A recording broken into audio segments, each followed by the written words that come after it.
Xoş gördük, dəyərli izləyicilər.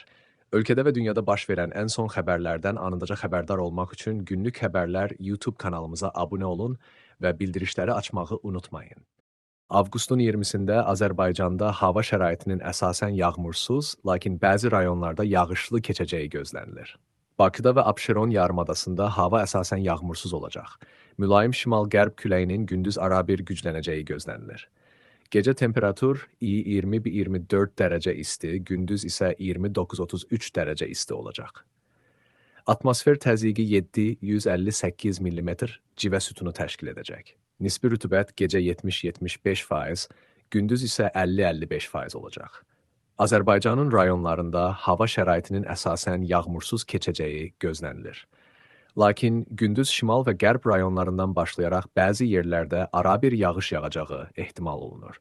Ayrı-ayrı ərazilərdə yağışın qısa müddətli, leysan xarakterli və intensiv olacağı, şimşək çıxacağı və dolu düşəcəyi gözlənilir. Gecə və səhər bəzi dağlıq ərazilərdə arabir duman olacaq. Qərb küləyi gündüz bəzi yerlərdə arabir güclənəcək. Rayonlarda havanın temperaturu gecə 20-24 dərəcə isti, gündüz 33-38 dərəcə isti olacaq. Dağlıq ərazilərdə gecə temperaturu 12-17 dərəcə, gündüz isə 20-25 dərəcə isti təşkil edəcək. Günlük Xəbərlər YouTube kanalımıza abunə olmağı və videonu bəyənməyi unutmayın.